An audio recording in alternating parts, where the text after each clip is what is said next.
Eco Tejas world class electric bike అతి తక్కువ ధరలోనే.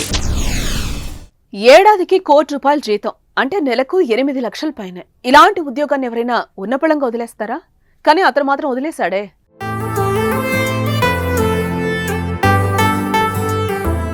₹1,00,00,000 వద్దు, మనశ్శాంతే ముద్దు అంటూ విలాసవంతమైన జీవితాన్ని వదులుకున్నాడు.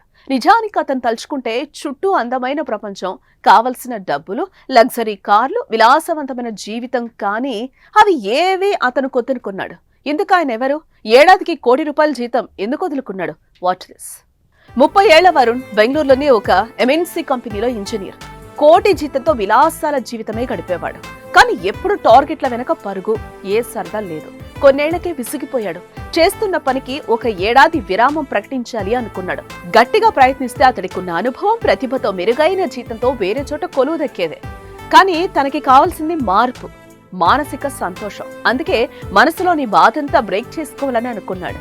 ఈ నేపథ్యంలోనే ఆంగ్ల ప్రొఫెసర్ గా పనిచేస్తున్న భార్య మోక్షదా మంచందాకు చెప్పాడు. అతని నిర్ణయానికి ఆమె అంగీకరించింది. మనకు కావాల్సింది మానసిక ప్రశాంతతే, దాని తర్వాతే డబ్బు అని భార్య చెప్పింది. దీంతో భార్య మాటలతో వరుణ్ కు కొండంత ధైర్యంతో పాటు మానసిక సంతోషం కలిగింది. అద్దె, ఇంటి ఖర్చులు, బీమా, టూర్లకెళ్తే అయ్యే వ్యయం అన్ని వివరంగా రాసుకున్నాడు. 3 నెలల ఎక్సెల్ షీట్ తయారు చేశాడు. అందులో అత్యవసరాలకు అధిక ప్రాధాన్యం ఇవ్వాలనుకున్నారు ఇద్దరు. అంతకు ముందులా ఫ్యాన్సీ టిప్పులు మానేశారు, వృధా ఖర్చులు తగ్గించారు, సేవింగ్స్ లో మాత్రం కోత వేయలేదు. నెల గడిచేసరికి ఒకరి జీతం లేకుండానే ఎలా బతకగలరో ఒక అంచనా కొట్టేశారు. ఉద్యోగం వదిలేసినప్పుడు చేతికొచ్చిన మొత్తంతో 6 నెలలు తేలిక గడపొచ్చని ముందనుకుంటే ఏడాది వరకు ఏ ఢోకా లేదని తర్వాత అర్థమైంది. ఇంటి రుణం లేకపోవడం వాళ్ళకి కలిసి వచ్చిందని చెప్పుకోవచ్చు. గతంలోని ఖర్చుల చిట్టా, ప్రస్తుతం తగ్గించుకున్న వాటి వివరాలు అన్ని ఎక్సెల్ షీట్ రూపంలో సామాజిక మాధ్యమాల్లో సవివరంగా పెట్టేశాడు. దీంతో ఇది కాస్త వైరల్ గా మారింది.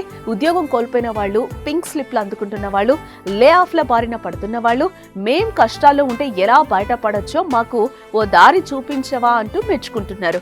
అంత పెద్ద జీతం వదిలేసావు, ఇంతకీ నీకేం మిగిలింది అని విమర్శించిన వాళ్లకు మనశ్శాంతి, ప్రశాంతత, సంతోషం, కుటుంబంతో గడపడానికి నాణ్యమైన సమయం అన్నది వరుణ్ సమాధానం. ఏడాది ఫుల్ రీఛార్జ్ అయ్యాక ఏదైనా సృజనాత్మక వ్యాపారం వైపు అడుగులు వేస్తానంటున్నాడు వరుణ్. ప్రస్తుతం మన జెట్ యుగంలో ప్రతి ఒక్కటి వేగమే. అందుకే మనం ఎక్కువగా మనశ్శాంతిని కోల్పోతున్నాం. అసలు ఇంతకీ మనకేం కావాలి? ఎందుకీ పరుగు?